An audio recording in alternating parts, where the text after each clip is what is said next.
Welcome to the Astana Times YouTube channel. I'm Aida Haidar, and today's broadcast will explore the latest news in Kazakhstan. Let's dive into it.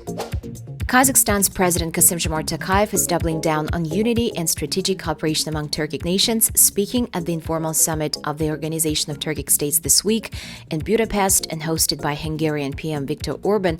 Tokayev emphasized that the summit's European setting is no coincidence, it's symbolic. Бүгінгі алқалы жиынның Европа төрінде өтуінің айрықша мәні бар. Мұны шын мәнінде мызғымас достығымыздың айқын көрінісі деп санаймын.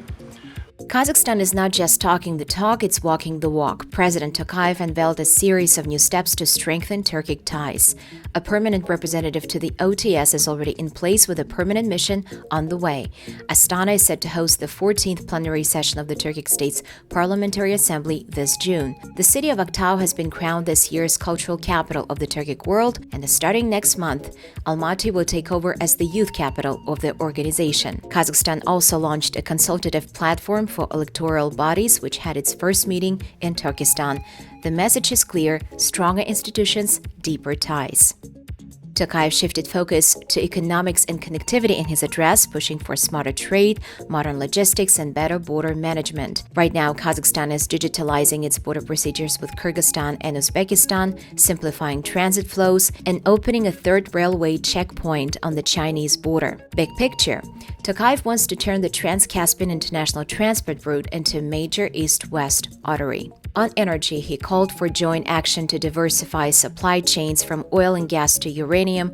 Tokayev also praised Azerbaijani President Ilham Aliyev for backing Kazakhstan's push to export more oil to Europe. Talks of the Trans-Caspian oil and gas pipeline are heating up, but Tokayev says it will take coordinated political will to make it happen. And here's one for the digital age. A fiber optic cable is now being laid along the Caspian seabed, a project Tokayev says will turbocharge regional connectivity. Last year, trade between Kazakhstan and its OTS partners hit $11.4 billion. That's 8% of the country's total trade. Tokayev once more, he called for a dedicated document to drive trade growth. Agriculture and food security were also on the radar, with Tokayev urging closer work with the Islamic Organization for Food Security. And on climate, he pulled no punches, warning that natural disasters are intensifying and the shrinking Caspian Sea is becoming an existential threat. He called for joint research and a unified environmental strategy across Turkic nations. The summit wrapped up with adoption of several key documents: the Budapest Declaration, a joint statement on Afghanistan, approval of Uzbekistan's accession to the Turkic Culture and Heritage Fund, and an extension of the OTS Secretary General's mandate. President Tokayev also met with Hungarian Prime Minister Viktor Orbán in Budapest ahead of OTS summit. During meeting on May 20th, he underscored the strategic importance of trade, economic, and investment ties with Hungary. Tokayev recalled his state visit to Budapest last year, calling it a landmark moment that cemented practical agreements and deepened mutual understanding between the two nations. The numbers back it up. Bilateral trade in 2024 has already neared $200 million, with a notable 37% growth in just the first quarter alone. Meanwhile, Hungarian investments in Kazakhstan has topped $370 million. The two countries are currently working on 16 joint projects worth nearly $700 million, spanning sectors like mechanical engineering, agriculture, and logistics. Looking ahead to the OTS summit, Tokayev reaffirmed Kazakhstan's full support for constructive and forward-looking dialogue across all key areas of the organization's agenda. Orbán echoed the momentum, praising the dynamic pace for bilateral cooperation and thanking Kazakhstan for its strong support in organizing the summit. Both sides took stock of the progress made since last year's high-level talks, especially in energy, trade, and investment. Big news for Kazakhstan snack lovers and the economy. PepsiCo is more than doubling down on its investment in a massive snacks production plant in the Almaty region, set to become the largest of its kind in Central Asia.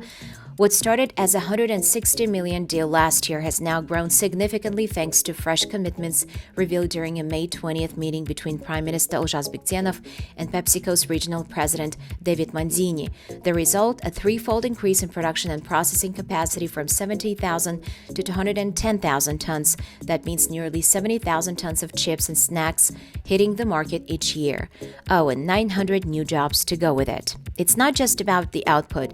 PepsiCo is going local local, sourcing potatoes from farms across 5 regions, including Pavlodar, Akmola, and Almaty. By 2035, they aim to fully localize the cheap-worthy potato varieties, and they're not stopping there. Storage is expanding, and new research methods are coming to boost yield and quality. Prime Minister Viktor called it a model investment. High-value production, local farming, and government green lights within 2 weeks. Manzini praised Kazakhstan's support, saying it's one of the reasons PepsiCo decided to scale up. Talks with Deputy Foreign Minister Alibek Kuantyrov also focused on future investments. Kuantyrov didn't hold back. He said this project fits perfectly with our national priorities, developing food processing, boosting exports, and strengthening contract farming. Well, to wrap up our news program, allow me to leave you with not a snack, but with something far more nourishing, a food for thought. How can a 7-year-old reading skills today shape the strength of an entire economy tomorrow? World Bank expert Viktor Almeida breaks it down in a powerful interview on our YouTube channel, connecting the dots between early learning and long-term prosperity. In this conversation, we explore why Kazakhstan's PISA results during COVID surprised many experts, where younger students are falling behind and why it's a red flag, what kind of teachers we need in a world run by AI, and how Central Asia can leap beyond the middle income trap through education. Watch the full interview and find out why investing in children's minds may just be the smartest economic policy of all. That's it for this edition. Stay informed, stay sharp with the Astana Times.